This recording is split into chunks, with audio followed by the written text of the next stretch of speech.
What's up, coaches? Thanks, everybody, for tuning into another episode of the Rising Coaches Podcast. Your hosts, Alan Major, Doug Caputo. Today, we have the Director of Player Management and NIL at George Mason University, Coach Janard Estell. Coach Estell, welcome to the podcast. What's up? What's going on, man? I appreciate you guys for having me. I'm a big fan of Rising Coaches, and I'm happy to be a part of it. Appreciate you jumping on, man. Thank you. Well, and especially, first off, we appreciate you being on here, and I know it seems like you're excited, so definitely, regardless, just be able to chop it up and talk is always fun for us. But from your side of things, as I mentioned, being the player management, being with NIL, that's obviously something huge to talk about, and I'm sure a lot of interest will come from this episode, especially just for that fact. Also, people want to learn about you, right? Don't get me wrong, but to be able to kind of talk about that side of things and enlighten people more on the NIL perspective, the player management side. So we'll dive into that. But as I said, let's cover a little bit about what you have done, your career, because it is a pretty unique career. I know you ultimately playing community college, go on to Spring Hill, and then ultimately start your first position, Troy University. So he's a manager with the team, ends up going on and then kind of moving up the ranks. I know you've worked at different things, development, which is great. And I have a lot of questions about the development side, I will say personally. But then again, going from Troy, some stops in between to being at George Mason. But first, was coaching always the end point for you, or was the fundraising, advancement, NIL side, and kind of how did you transition from the coaching into what you're doing now? Yeah, so coaching was not the end point. When I was a grad assistant at Spring Hill College, people used to always ask me, like, okay, you're in grad school, like, what are you gonna do with your master's? And I'm like, man, I gotta start giving these people like a better answer. So I'm like, well, once I'm done, I always used to mention like done coaching. Like I always said that, but I didn't know like what that looked like. I just knew that it would be something in athletics. I didn't know if it would be athletic administration or what the case may be. But I would always say, once I'm done coaching, I want to do X, Y, and Z. And it just depends on who asked me that question, how I would answer it. Mm-hmm. I would say, once I'm done coaching, I would love to be, eventually be an AD at some point. But I didn't know like exactly what that looked like. But one thing kind of led to another, and I always kept an open mind with how I approach things. So I guess me being in development to start off, it's kind of like, so when I started at George Mason, Katie Pate, who was my former boss, she was also a former coach. She's at App State. She was at the Division I level. She was, at App State, Georgia State, Marshall, but she kind of took me under her wing in the development world. And I'm like, I don't have that much experience, but she was like, you do, you just don't know it. A lot of things you did at the junior college level or as a coach, period, you've done, you just don't know it yet. And that kind of like set. I'm like, you know what? Like she may have the point. So once I started in development, I'm like, wow, like it's like fundraising. Half the battle is having relationships with people. That's literally half the battle. Because if you have a relationship with them, then they're gonna trust you and they're gonna want to give. Because people give because they want to give, not because you say some fancy words that make them give. Like they're gonna give because they want to. They want to support. It's just they just want to see how authentic you are, how natural and organic you are as a person. Before they do make that gift. So it kind of just one thing led to another. I knew at some point it would, coaching wouldn't be, end all be all. And I knew I would have some type of other endeavors I want to chase. So What does that look like on a day-to-day basis? Because you're kind of balancing both, it sounds like. Doing obviously the relationship side with the NIL stuff. And I know you can only do so much up to a point because the collective has their role as well. So it sounds like you're probably maybe the liaison between the collective and the program. But what's a typical 8 a.m. to 6 p.m. look like for you? So, me being in the NIL space now is different. Every day is different, which I love. It's a fun job. It doesn't really feel like a job because a lot of my days consist of me going out and meeting with different businesses or meeting with different CEOs about, ways that they get involved, ways that they can promote their brand and market themselves by working with, different student athletes that we have. And at the mid-major level is different. We look at NIL little different. We don't look at it how a Power 5 P4 may look at it. We look at it as more student athlete development. With that, community leaders, we're developing professionals, we're developing good communicators, and we want to use that to create opportunities for our student athletes once the ball does stop bouncing, because obviously the percentage of playing at the pro level is already low. It's even lower at the mid-major level. So we want to use NIL as student athlete development. So most of my days consist of meeting with different businesses, companies. Some days I work with our development team to create different fundraising strategies that we can use for NIL. Some days consist of me just being at our men's basketball practice or our women's basketball practice, so that way they know who I am. They know they can be comfortable with me. So when NIL questions do come about, they'll feel comfortable with coming to me about those things. So just being available, being open, being accessible to them. Yeah, for sure. It sounds like I think most people probably, they look at NIL and it's not the same for everybody. Like you said, it's at the P4 level now, it's typically a big transaction or a series of transactions that lead to this amount. Right. And you guys actually have to get creative, and that might be, parlaying 4 or 5 things for a certain player that come up to a certain amount, as opposed to the actual, it's a combination of cash and benefits, as opposed to at the P4 level. A lot of times it's like Randy Moss used to say, straight cash, homie. So it's that way for you guys, though. So you have to be creative. But I love what you're saying, because when a player's got to go interact with a local car dealership at your level, and maybe that's the use of a car for a academic school year period or whatever it is, seems like they get a jump start at learning professionalism, because you don't want to show up to a meeting with that car dealer with a sweatsuit on. Right. You actually want to show up with a polo and slacks. And so it's a great way to kind of jumpstart them into professionalism. You're going to be professionals for somebody at some point. Why not get a jump on it now? Right. And with that, like my direct supervisor, our senior deputy athletics director, Ashton Henderson, he oversaw the NIL program at Michigan State, and they won many awards. So I'm happy I have him to lean on, as well as our athletic director, Marvin Lewis, who has a phenomenal mindset and vision when it comes to these things. So with that, we have what's called our NIL ecosystem, and within that is entrepreneurship, it's business etiquette, it's personal branding, marketing, how to read contracts, how to negotiate contracts. So with all those things, we provide, we provide NIL education to our athletes.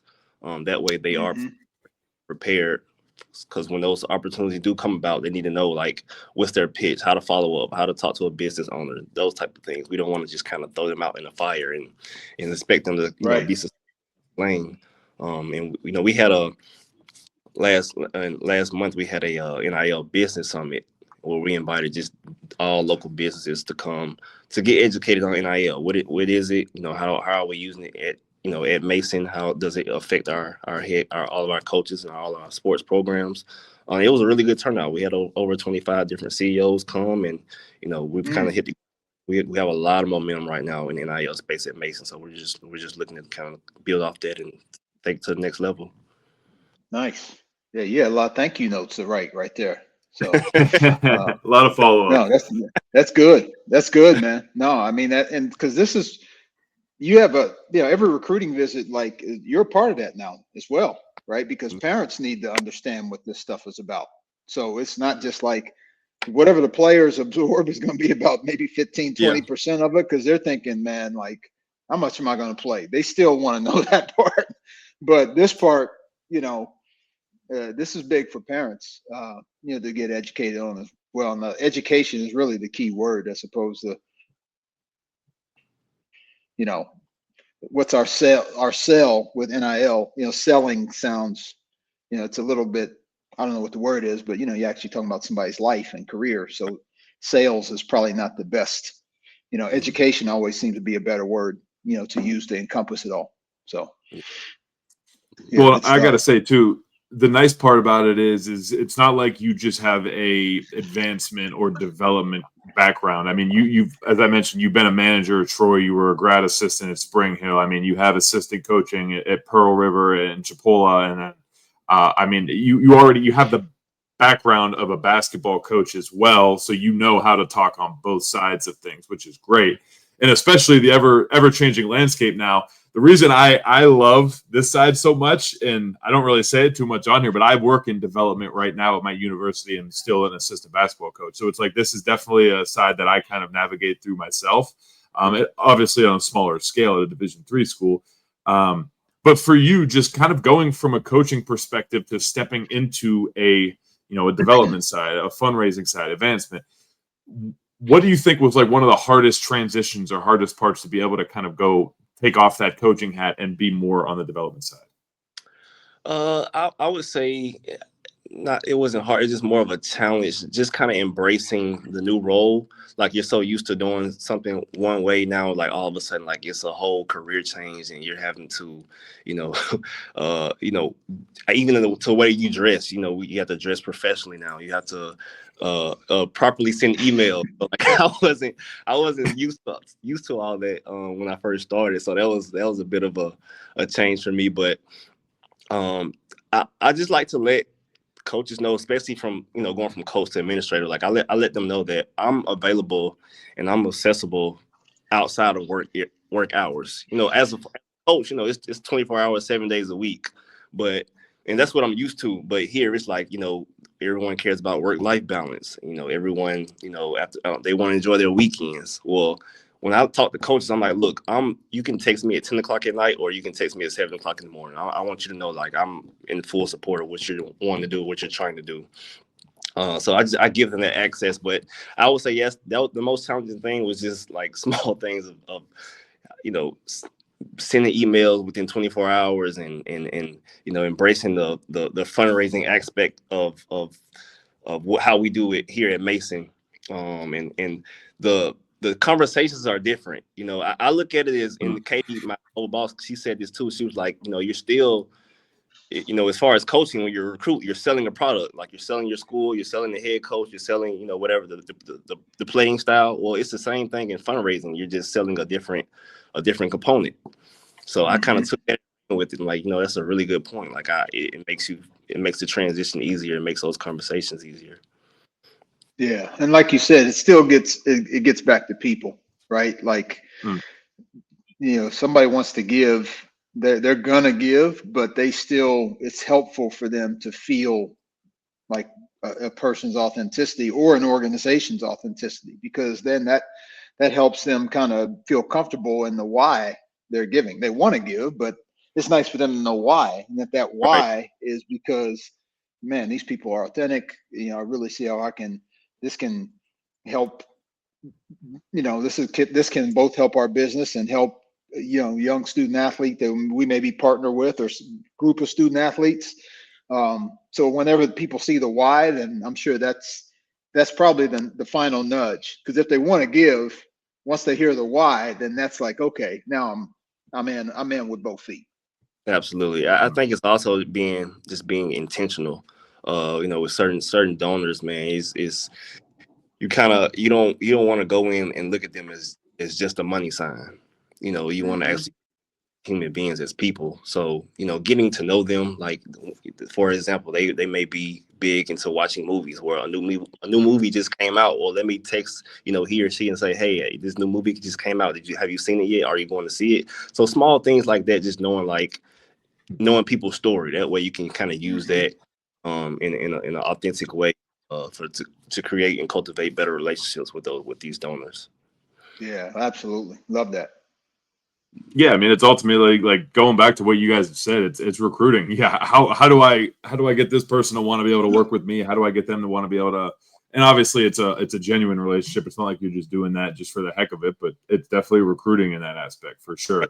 So, I mean, with that being said, having the development side, having the coaching side, like, what kind of skill sets do you feel are I'm trying to think of the right word there. Like, what kind of skill sets do you feel would be good to be able to have for somebody in this type of position? Because now, I mean, I know I've talked with other coaches before, and within the last year, they said there's positions opening up all at different universities for positions such as yourself and a lot more. I mean, I think there's one school I talked to, they said they were starting about 7 to 10. And now that was a large scale school, I'd say first, but yeah, they're starting positions all across different universities. So maybe somebody could have interest in getting into that. Just what kind of skill sets do you feel are good when working in this kind of capacity on a fundraising side?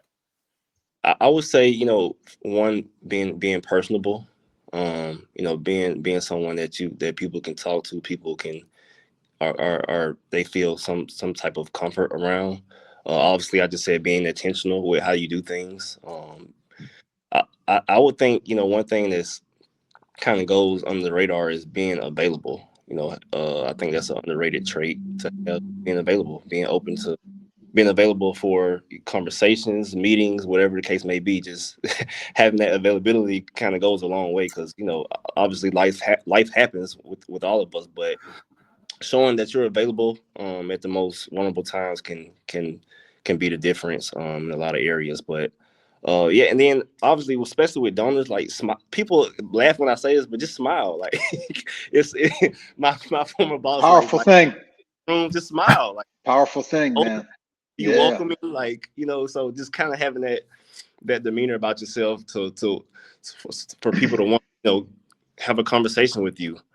So I think those things kind of resonate with me in the success I've had, in the fundraising aspect, and even in the NIL aspect. Like it kind of plays hand in hand, because a lot of NIL deals with fundraising. You still have to, especially when you're not at a high major program, you still have to have some type of fundraising component to NIL. With how the way these players get paid now. So I think all those things connect the dots to being able to have success, not only in the fundraising lane, but the NIL lane as well. Talk about the, because this happens in recruiting. Obviously happens in life, happens with job searches, things like that. But sometimes you get either a no or a not right now. And talk about the importance of follow-up. So now the way you treat them isn't conditional on whether you got a yes or a no, because sometimes a no or a not right is a not right now. When you reach out to someone and you want to get them involved, and they say, you know what, that sounds good, but get back to us. Well, just talk about the importance of that follow-up and how important that is, because now a year later, this might be somebody that wants to jump in. Yeah. That's a good point. The same way you treat them before is the same way you treat them afterwards. Like nothing changes. In going in, especially the line of work we do, like you have to know, like you're gonna get no's. The same way in recruiting, when you're coaching, you're gonna get no's. So you have to be prepared for that. And I think just the same way coaches recruit, the kid says, I'm not ready to commit now. Well, you're still gonna recruit them, because kids change their mind all the time. And it's just the same way with donors or boosters. Like, we've had that experience. I've experienced that personally a couple times within the year I've been at Mason, with someone that they're not in the position to give what needs to be given at the time. We still court them the same way. We still cultivate their relationship. We still build with them. We still communicate with them. We still invite them to certain events. Now, this guy, he just got a new job. He's ready to commit, and he just signed his first, gift agreement. So, I think it's just that follow up is more important than the initial conversation, because they're gonna pay attention to how you follow up with them, how do you present yourself to them moving forward. They said no, so you got to think about that. Let me make sure I'm doing, crossing all T's and dotting all I's with this person, just because they're gonna see how I treated them. If they did say no. So I just think having that mindset of knowing, like, hey, this is just not right now. This is not a no. And kind of having that mindset will help you, create success for yourself in that lane. Yeah, 100%. And because you never can assume you're the only school that's talking to this business, because there's a bunch of schools like you guys in your area. Like there's a bunch of, you know what I mean? So like other people are hitting them too, so like that's why how authentic you are, and you just never know which little thing might be the difference maker. Right. Maybe it is the way they felt on the follow up. Like, man, they didn't wrinkle up one bit. Okay, let me think about Mason. All right. Whereas another school may not even reach out to them again when they say no, because it's like, oh, they said no. I haven't heard from them in 3 months. So there's a competition. I think the competitiveness that you have as a coach actually bleeds into this as a transferable skill, right? Because you're trying to say, whenever a team starts a season, why will we be different than everybody else? And why would an opponent worry about us? Exactly. And so you're kind of thinking the same thing, like in fundraising, like, why will Mason be different? And how can we be a factor where people think, man, oh, Mason's been talking to them? Oh boy, we better be careful. They're pretty good over there. You know what I mean? Like, you want that to get out. So I think the competitiveness that you had as a coach is probably found its way to this side of the thing too. Yeah. Being a coach has before getting in athletic administration, has helped me so much. Like, the transition has been so much smoother than people realize, just because the stuff you do as a coach, especially at the junior college level where you're doing more or less, you're the jack of all trades. So once you come to, especially a university, Division I, like Mason, and you have all these different resources where you're like, man, like, I was working doing X, Y, and Z without these resources. Now I have these resources. Like, you kind of look like sky's the limit for you. So being a coach helped me out tremendously in this space, and with that, like you said, the competitiveness, also just having that, as a coach, it's you're going 100 miles per hour. It's urgent. Who you work for is intense. It's it's fast paced. So coming to this lane, it's like, wow, like, I have more time than what I realized. So it's right. The trend is much easier. I would say anyone who's in coaching, or eventually wants to get out but still working athletics, to come on the athletic administration side, because they will be well more prepared and equipped than what they realize.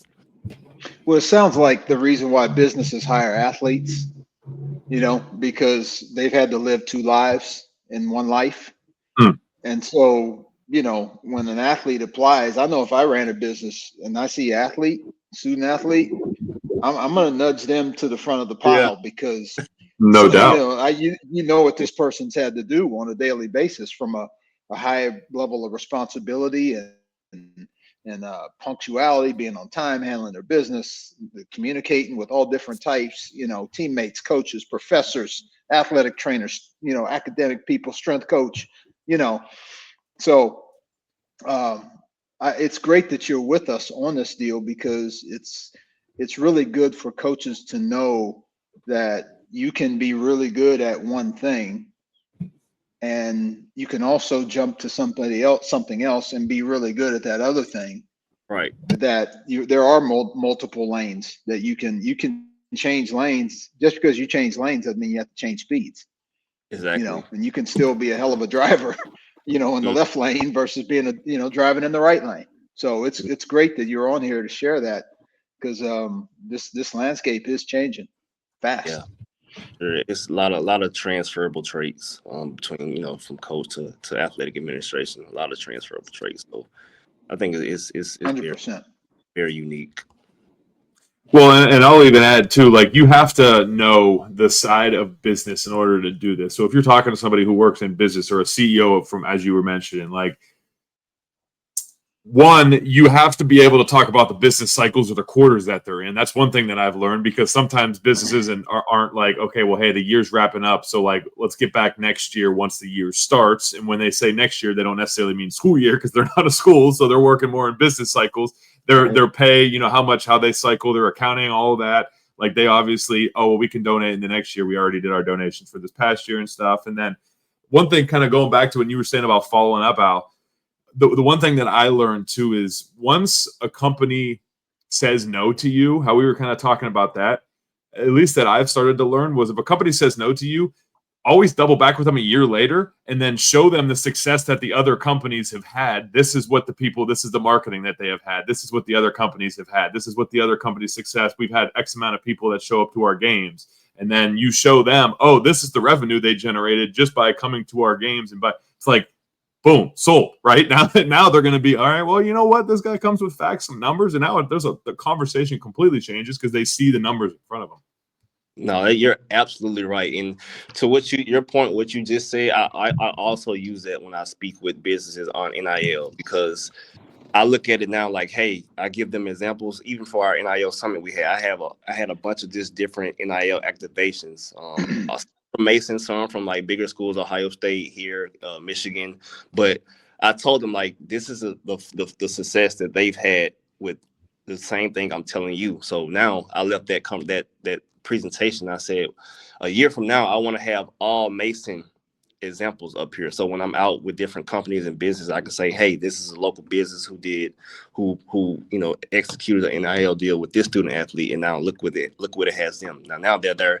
Now this restaurant is our official breakfast spot or brunch spot. Now this company here is our official like moving company. Now this company here is our official construction company. So it's kind of giving them a train of thought, like, like we, like I tell companies certain stuff we don't have. We don't have an official, like, Mason doesn't have an official dentistry, or Mason, we don't have an official, like, just thinking of different ways that can get them going to want to commit to a different car wash. Exactly. We're still open to right. To your point, that's a good point, because it's a lot of it's a lot of good examples that you can get from that once, a year later, especially when someone does say no, you come back like, hey, we have X, Y, and Z now. Oh, you followed up, like your follow-up. So that's a good point. Yeah. Well, I don't want to get you in trouble, so please cut me where you can. But like, is there anything you could share from that presentation that you gave to the businesses? Like, obviously you don't have to display anything, but was there any like knowledge that you think would be beneficial for people that you can share? Yeah, for that presentation, it was mainly the start of it was showing like what NIL is, because some CEOs who came, like, they may not know what NIL is. So we kind of explain what NIL is, the impact it makes in the new college landscape, how it started, where is it going, where do we see it going. And then I also gave different NIL activations. Like I talked about in-kind partnership, that got a lot of small businesses thinking, because in-kind partnership is when a student athlete promotes your brand, and in exchange they get free products and free services. That has nothing to do with anything money related. So I made that point for the small business. Or for the bigger businesses, I kind of showed different examples of co-branded partnerships, to where we can work hand in hand together. So different activation, NIL activations, NIL education. I talked about the house settlement, how did NIL get to where it's at today. And then I kind of showed them, how we're using NIL at Mason with those educational series that we have. We have an educational program that we have for NIL. So we bring in outside experts, or we work with, we have cross promotional departments come across campus who come and speak to our athletes about different things. Like for example, financial literacy. We had, Costello Cause of Business that's on our campus come in and speak to the teams about that. So that's pretty much what it was. It's like a 15-20 minute presentation, and it got people's, a lot of business mind, wondering like, what that looks like for them. So yeah, for sure. Talk about this, man. I don't think at the high majors they really don't have to do this, because you have there's a position for just about everything. At the high major level, there's somebody handling it. But at the mids and lows, and we may have obviously a lot of people that follow rising coaches, could be mids, lows, D2s, obviously Dougie's at the D3 level, where you've got to be more versatile as a coach, and you've got to be more active in some of these things, because you just don't have the benefit of somebody. Oh, we got somebody for that. It's like there's an app for that, right? Like you don't always have a person for that at the D2, D3 smalls and mid levels, lows and mids. Talk about the importance of when a student athlete latches on with a business. Let's say it's either an in-kind or a co-branding relationship. Talk about how important it is for people in your role to get student athletes to understand the sense of urgency to just be diligent in that relationship. Because if it's a first-time in-kind relationship, they're literally setting the tone for people coming behind them. And how that goes is going to affect the next, how that business feels about wanting to do it again. So, there's just it gets back to the professionalism thing, right? Like how you got to be on time for stuff, or how you dress. Like go buy yourself a blazer and slacks. Exactly. If you're speaking somewhere, right? Like, so just talk about how important that is, because student athletes, you're literally kind of setting the tone for the I don't know, the power of these relationships moving forward, especially the ones if it's a business jumping in for the first time. Right. So I think that's very important. That's why some businesses, do want to start off small with in-kind partnerships, because they want to see how it's going to work. And that's why that's why we try to prepare our student athletes as much as, so when those opportunities do come, they're prepared and they're ready to execute on them. With these different NIL activations, we always have our student athletes partner with different businesses of what they're passionate about. So we're not going to, partner with, this student athlete who's heavily invested in the restaurant business, partner with someone who's, in the construction business. We try to find where they're passionate about. So it's the relationship, the NIL activation is more authentic, is more organic. That way, those type of relationships and partnerships can be successful, and they can set the next athlete up for that opportunity. So we're big on passion. Like for all of our student athletes, we go in and we get what they're passionate about, what their interest is, and what their major is. That way, we have these things to present to business. Like, hey, I know your business deals with cybersecurity. Well, this guy here is, he's a business major. He wants to get into cybersecurity once he graduates. It's kind of a relationship there where we can kind of connect the dots and form an NIL activation out of that. So we look at it as student athletes who are passionate about certain things. We're not showing them different. We tell our athletes all the time, like, you don't have to say yes to every deal. Every deal may not be for you. So you don't want to mess it up for the next person. Yeah, exactly. No, that makes sense. Because there is a domino effect to this deal that, as you're trying to build this, especially, we're only a couple of years into this stuff. So what Mason looks now NIL wise after a few years into this versus how you want Mason to look 10 years from now, man, that's going to be a totally different ball game. But how student athletes handle this now is going to affect what 10 years looks like from now. Exactly. Yeah, no, that's a big point. Like, I think, 5 years from now, how our college athletics will look, coaches will be more kind of heavily involved in player retention, just as much as they are with recruiting, because they're like, all right, well, we're getting keeping them. So how do we keep them? How do we use NIL to our advantage? How do we utilize the educational piece to NIL that a lot of other schools, especially in our conference and just at the mid-major level period, aren't doing. So we use that as a recruiting tool, and we'll continue to as we build this foundation for our NIL program here. Those different things have an effect on how we move forward with NIL, and it's what I'm seeing, and even stories that my former players have had about NIL and different deals that they've had that have kept them where they are instead of going to another school, is like those stories there. Those are the success stories that I like to hear, and I can use to our advantage here. Yeah, I agree with you. I think it will long term. It will keep more kids in school over the course of next 5 to 10 years. I think that'll be definitely a big side effect of this deal, no doubt. Well, keep kids in school, and then some of them will still be in school for 7 years, as we have seen.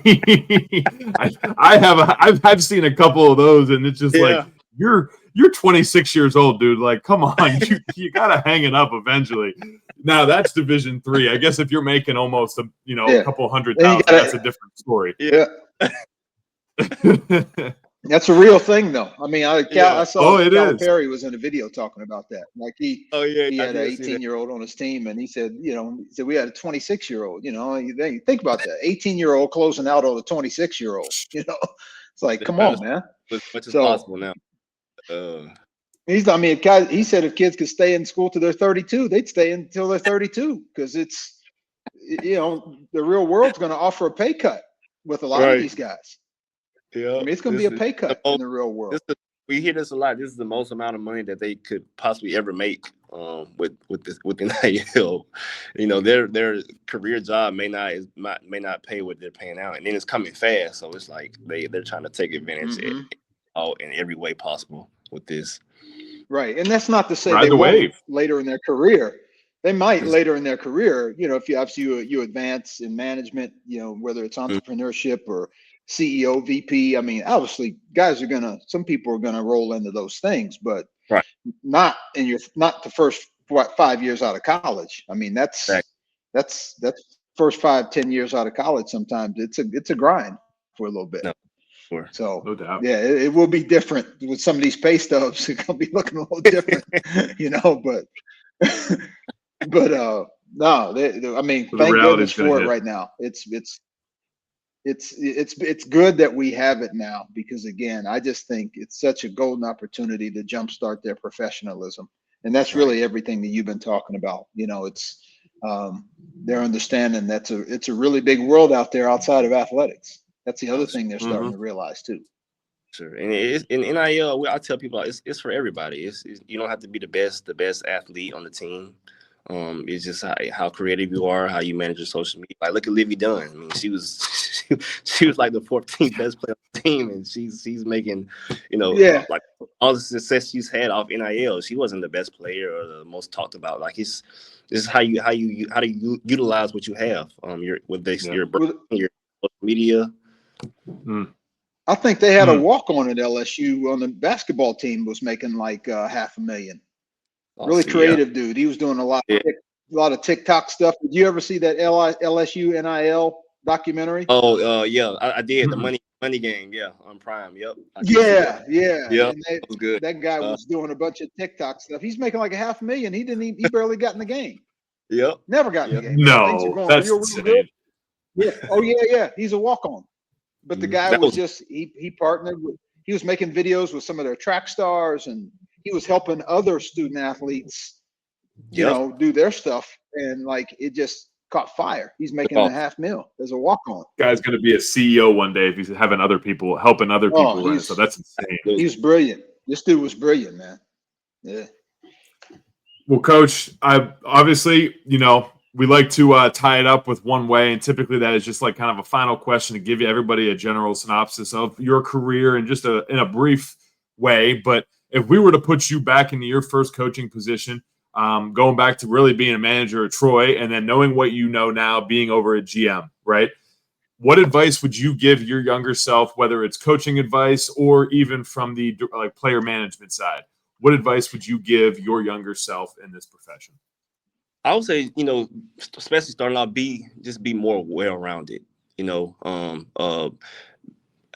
create those relationships earlier on. Like, don't be that person that especially as a coach, don't be that person to come every time you come into the administration office. You need something or you want something, like kind of sometimes to build those relationships. The best way I can put this is,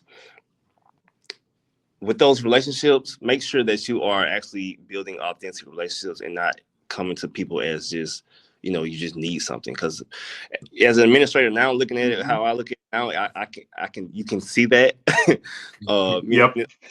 Here, our coaches do a really good job of building relationships. They come in and we just talk. They don't need anything. They don't ask for anything. So I would just say being more well-rounded, and to that point, with these donors and these other people who support and these fans that do support your program, just kind of having some type of relationship with them, because not every year you're gonna win. So the year that you aren't winning, do you still have that same support? Do you still have that same support from the fans, from the donors? Well, you'll know that by how how you treated them, or how well you built those relationships with them. So just being more well-rounded in that capacity for them to support you, whether you're doing good or bad, because that does matter. Some coaches, they're just all about winning, which is fine. But if you're all about winning, what happens when that one year you're not winning? Like, do you have those relationships with those fans, those supporters, those donors, for them to still want to keep you around? So just I would kind of just say to that point, just being more well-rounded, more balanced. Yeah. We're not just being narrowed into one thing. Perfect. No, I completely agree. Yeah, tell them thank you. Tell them thank you at every opportunity. Master the art of passing out T-shirts. I used to love keeping T-shirts in my trunk. In any business I went to, whether it's my favorite steakhouse or car wash, just places around town. I kept camp T-shirts. I'd snag about 20, 25 extra, and just, car wash guys that wipe your tires down, do the detail. You take care. I'm telling you, you man, were doing NIL before it even existed. That stuff travels now. Good touch. I don't know. I mean, I wouldn't get anything from it. I knew. Here's the thing, though. I knew how it made them. Yeah. I knew how it made them feel, and people forget how they never forget how you make them feel. So, I still had to pay for the car wash, but still, it was just like, man, appreciate you guys for what you do. And that little stuff travels, man. I'm telling you, a bartender that hands you that drink, you hand him a polo or a camp T-shirt, all of a sudden those drinks are a little bit stronger, but they're still good, Oops. Pours you a double every now and then instead of a single. So right. But hey, man, we appreciate you jumping on here, man. And it was so good because like I said, the landscape's changing, and we're asking players to be versatile, and more well-rounded, and it starts with us. Starts with us. I think if we continue to model it as what we do as coaches, that hey, it's possible to kill it in one side and then kill it on the other side.